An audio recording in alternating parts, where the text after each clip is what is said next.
Pemirsa, terima kasih Anda masih terus menyaksikan Prime Time Talk. Saya kembali lagi ke Pak Beni. Pak Beni, kalau bicara soal sanksi, bagaimana kemudian memastikan bahwa aparat TNI maupun Polri yang sudah tertangkap bisa dapat jaminan nih dari mata publik bahwa mereka akan mendapatkan sanksi yang sama seperti kalau ini terjadi di masyarakat sipil? Ya, tentunya akan lebih bagus seandainya ada transparansi, diumumkan. Tetapi memang kebijaksanaan pengadilan militer tidak memperbolehkan seperti itu atau seperti apa, Pak Beni? Sejauh ini, enggak, itu kan sidang terbuka. Sidang terbuka, ya? Terbuka, jadi seharusnya diumumkan sehingga itu juga menjadi pembelajaran kepada anggota yang lain. Sanksinya seperti itu. Transparansi penting supaya masyarakat juga tidak apatis, kemudian sinis ya. Kalau nyangkut oknum diistimewakan atau dibelain. Kalau rakyat kecil, rakyat biasa ditindas habis dan sebagainya. Ini menjadi penting. Nah, menurut kami ke depan memang perlu sinergi yang sudah dibangun ini terus ditindaklanjuti dengan berbagai macam terobosan. Tadi bagaimana dengan kalau oknum TNI menyangkut money laundering. Kasus yang Pekanbaru itu segitu banyak. Bagaimana penanganannya? Karena itu kita limpahkan ke mereka. Penanganannya sampai di mana, disita semua, atau ini diusut dan sebagainya. Kemudian juga menyangkut masalah pencegahan. Ini juga perlu dicarikan satu langkah-langkah yang efektif, efisien. Jadi kalau kami membangun rumah edukasi anti narkoba yang berisi informasi dari A sampai Z tentang narkoba, baik berupa gambar, foto, film, itu membuat anak-anak sekali masuk dapat semua gratis. Dan itu sangat efektif. Sekarang mendekati 100.000. Wow, 100.000 kalau itu dibangun di setiap asrama, kalau itu dibangun di setiap wilayah atau kompleks sekolah, kan tidak bayar. Terus saja. Itu kemudian harusnya bisa memutus dari generasi yang paling bawah ya, Pak? Terus terang kalau ceramah, saya suka diundang ceramah. Dari 200-300 orang, yang lain pada main BBM, main telepon, SMS. Yang dengar berapa? Kalau itu langsung, karena dia harus berdiri, melihat langsung, dipandu oleh pemandu. Dan mungkin karena sasarannya anak-anak juga. Ya, oleh gurunya. Nah, inilah perlu terobosan-terobosan yang dilakukan. Di Jakarta sudah ada di Taman Pintar Indraloka di Ceger. Nah, ini kalau nanti daerah lain ikut serta membangun, tentunya kontribusinya sangat besar untuk pencegahan. Sekali lagi, mencegah lebih murah dan lebih baik daripada sudah terlanjur kena nanti. Oke, baik. Kita kembali lagi coba menghubungi Pak Slamet. Halo, Pak Slamet. Iya, masih standby mendengarkan dengan setia. Iya, Pak Slamet, kira-kira kemudian apa masukan dari BNN agar bisa memutus mata rantai peredaran jaringan narkoba ini ke tubuh aparat penegak hukum, termasuk diantaranya di sini kita menyaksikan bagaimana di dalam asrama TNI, kemudian Kostrad, terlibat juga anggota Polri. Apa sebenarnya yang bisa memutus mata rantainya? Iya, ini yang bisa menjawab Pak Beni Mamoto, itu pakarnya beliau itu. Soal ini, karena beliau pernah memimpin operasi-operasi semacam ini, di mana saya salah satu dari anak buah beliau.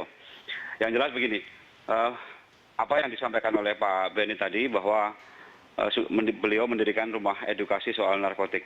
Nah, sekarang ini Pak Budi Waseso mengambil kebijakan bahwa pencegahan harus masif, kemudian diimbangi dengan pemberantasan, setelah itu rehabilitasi. Karena apa?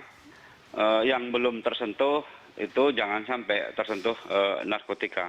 Kemudian kalau berhubungan dengan pegawai, tentu tidak ada pilihan lain seperti yang saya sampaikan tadi, kita harus bersinergi antara yang satu dengan yang lain, bergandengan tangan, melaksanakan pencegahan, pemberdayaan, pemberantasan, dan rehabilitasi secara balance, secara seimbang.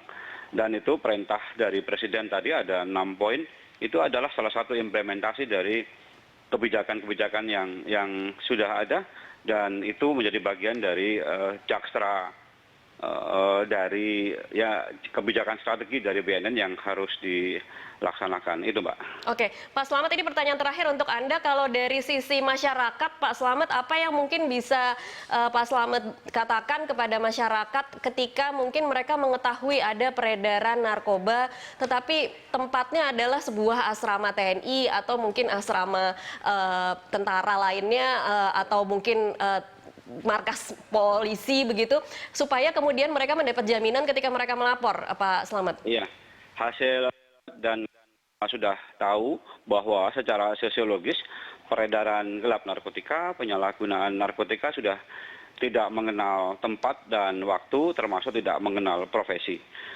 Oleh karena itu masyarakat jika mengetahui seperti pasal 104 dan 105 Undang-Undang Narkotika tentang peran masyarakat di situ, kalau masyarakat mengetahui indikasi seperti itu, mohon masyarakat juga menyampaikan kepada aparat terdekat. Kalau itu ada kesatuan TNI dan Polri, menyampaikan kepada atasan langsung. Kalau tidak berani, mungkin bersurat. Kalau tidak berani lagi, masuk ke SMS Center BNN di 081 221 675 675. Sehingga masyarakat bisa menjadi fungsi intelijen secara terbatas, secara individual, untuk mengabdikan diri kepada masyarakat dalam hal kejahatan narkotika. Baik, terima kasih Pak Slamet pribadi untuk waktunya bersama kami di Prime Time Talk. Iya, kita terakhir ke Pak Beni lagi. Pak Beni, ini kalau kita lihat yang kemarin itu ditangkap, kalau kita lihat tanpa mengecilkan, tetapi pangkatnya adalah Bribtu, Aibtu, Bribka, Aibda, begitu. Kemudian masyarakat bertanya apa yang terjadi pada pangkat-pangkat yang lebih tingginya. Kira-kira mereka juga mengetahui atau memang lepas tangan atau seperti apa, Pak Beni, kira-kira? Ya, kalau dari data kami sendiri kan kolonel sudah ya. Iya. 4 angkatan sudah lah. 4 angkatan sudah, oke, baik. Kemudian ke bawah, apa yang diungkap oleh TNI AL sendiri waktu melakukan operasi di asrama mereka juga ada letkol, kemudian jaringannya dan sebagainya. Jadi memang sekali lagi narkoba tidak pandang bulu, tidak dibatasi dengan pangkat, kemudian jabatan. Nah ini yang menurut kami sekarang diperlukan adalah semua berawal dari keluarga.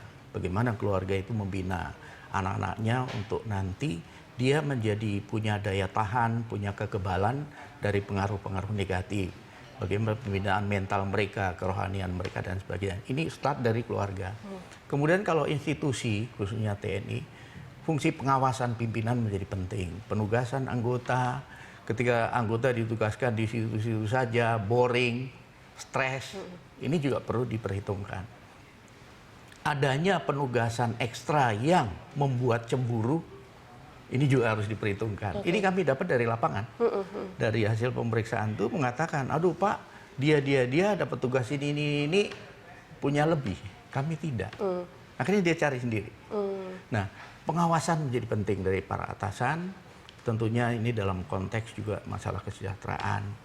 Kemudian kalau ada tugas-tugas ekstra, ini juga harus diikuti dengan pengawasan. Kalau hanya dilepas begitu saja, sangat rentan untuk mereka nanti digalang atau dipengaruhi oleh sindikat. Sekali lagi, sindikat sangat membutuhkan backup, backing, kemudian perlindungan, bocoran informasi, kemudian bagaimana mengamankan jaringannya supaya dapat beroperasi dengan maksimal. Oke. Nah, menghadapi MEA ke depan, harus orang asing akan begitu lebih rawan lagi. Ya, kerawanan menjadi tinggi. Kenapa? Karena kita tahu mereka bisa bekerja di kitchen lab, itu ada di ruko-ruko, di perumahan yang eksklusif, mereka bisa bikin semuanya.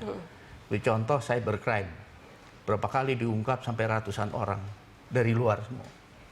Ini menjadi PR dan tugas yang cukup berat buat aparat. Karena Indonesia dipandang sebagai pasar potensial. Pasar potensial, oke, baik.